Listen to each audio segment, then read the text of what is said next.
Good American Family star Imogen Faith Reid on heartbreaking episode 5. Natalia Grace was terrified of Christine, and Michael was brainwashed. Living in England, Good American Family actress Imogen Faith Reid had never heard of Natalia Grace. There was one story, she says, about scouring the British media before her audition. It wasn't until she got the part that Reid discovered Natalia's story and all that had happened. The Hulu series is a dramatization of the real-life events of Christine, Ellen Pompeo, and Michael Barnett, Mark Duplass, the couple who adopted Natalia, a Ukrainian orphan with a rare and severe form of dwarfism. Each episode unfolds in flashback form, exploring what happened after the adoption.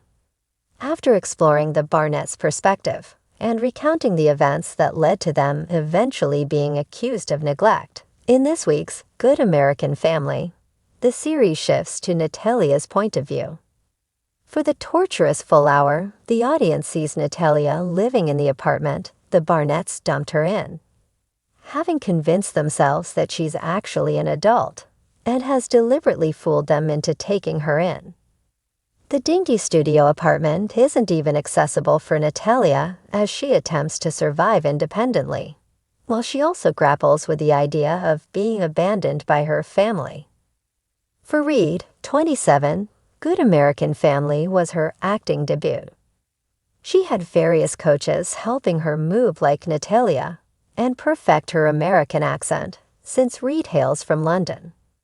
She also had to learn to go through the emotional ranger, as Natalia is deemed, especially by Christine, to be a threat to the Barnett family.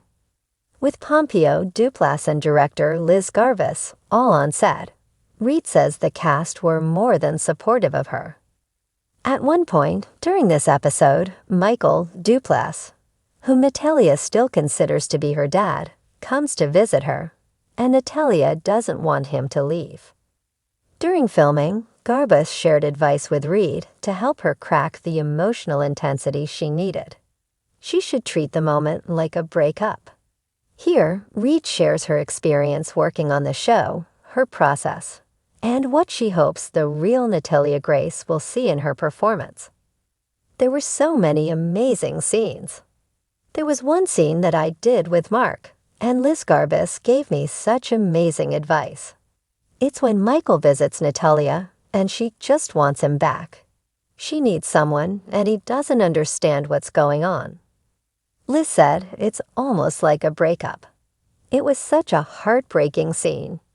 And Mark is also an incredible scene partner to shoot with.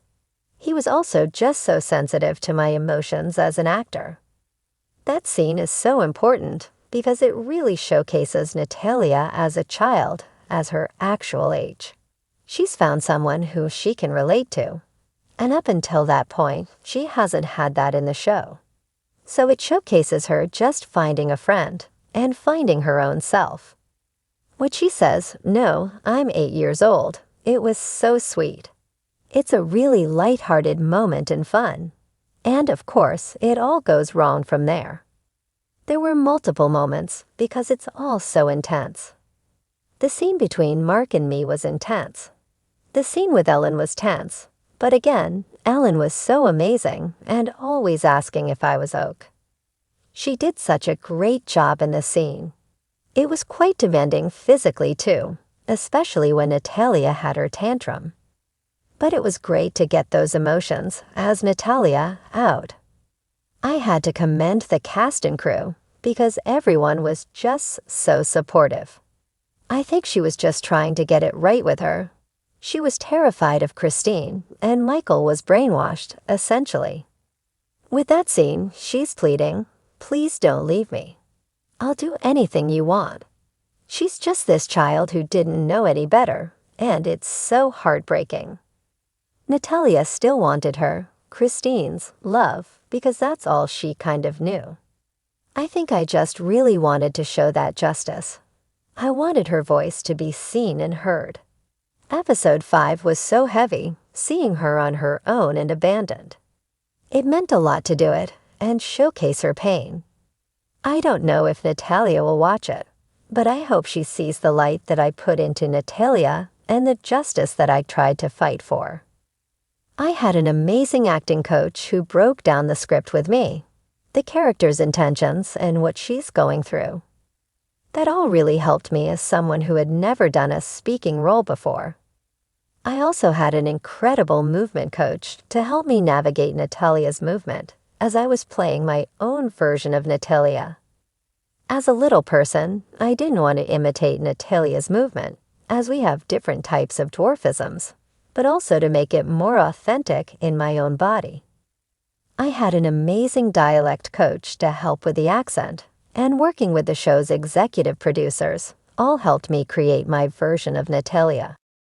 I worked with Anna Carneza throughout filming. I would walk around the room as myself, and then we would implement certain things. She would ask, what would happen if you were walking and there was mud around you? Or she would give me scenarios and say, there are pebbles at the bottom of your feet. How would that affect you? All those things helped me figure out how to move like Natalia. How would she move? How would she run? We would go through it all, and it was about finding my body, but also it was fun to explore because it was so physical. I was so nervous, but also so excited to just get going. The cast made me feel so at home and so comfortable. That first day was exciting for us all, and I remember everyone clapping for me because it was my first day. But it was incredible. I hope that people try not to judge others so quickly. If someone doesn't look like you or speak like you, we're all different anyway. We all take different paths in lives, and that is what makes us who we are. I think we're really lucky to be a part of the show that really delves into inclusivity and telling unique stories. It was so heavy. I couldn't stay in Natalia for so long. Props to actors when they do method acting. I'm a very playful person, and I need to laugh sometimes. At the end of the day, I put my headphones in. I would have my playlist, which was called Imi's Chill Playlist, where I just chill out, message my friends, let Natalia go. And yeah, that was an important moment in each day, just to wind down and feel like me again.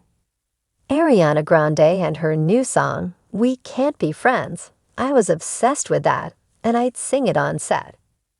I'd listen to Pentatonix and their cover of Sound of Silence. I would listen to that all the time, and it really helped me wind down. Imogen Faith Reid didn't expect to cry while filming episode 5 of Good American Family. But as the scenes unfolded, raw, unfiltered, and etchingly real, even the most seasoned performer couldn't keep her emotions at bay. I had to excuse myself halfway through, Imogen says softly, her voice barely a whisper, in the sunlight-drenched cafe where we meet.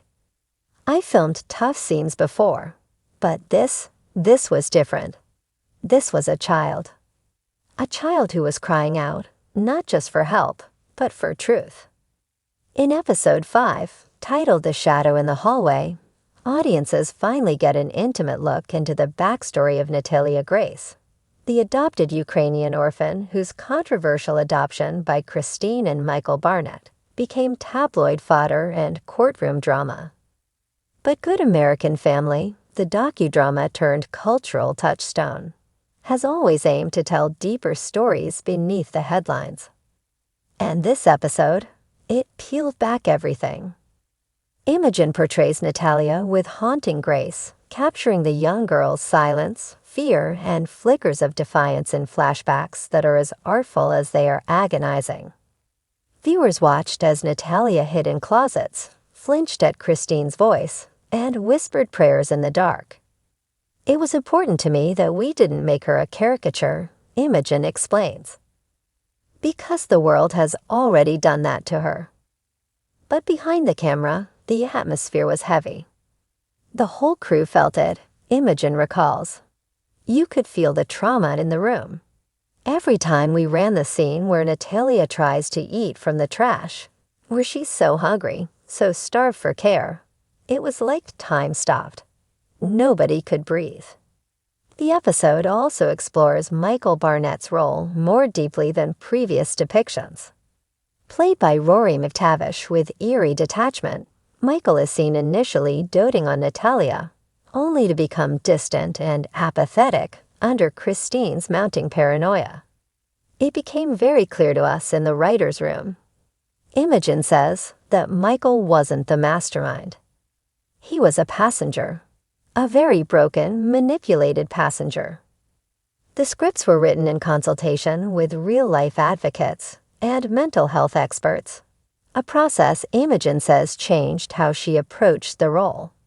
We weren't just telling a story. We were correcting a narrative that had been twisted, sensationalized. For a while, the world laughed at Natalia, called her a scammer. But the real scam was the way Christine presented herself as a victim. Christine Barnett, portrayed by Emmy-nominated actress Justine Mayfield, is shown in chilling scenes that walk a careful line between charm and cruelty. That's the terrifying part, Imogen notes. Christine was convincing.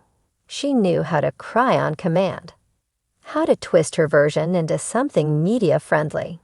And behind closed doors, that's where Natalia lived, always behind the door, never in the light. Imogen admits she had nightmares while preparing for her scenes. There's one line that stuck with me. Natalia says, "When the lights went off, I didn't sleep. I counted the minutes till sunrise. I couldn't shake it, still can't."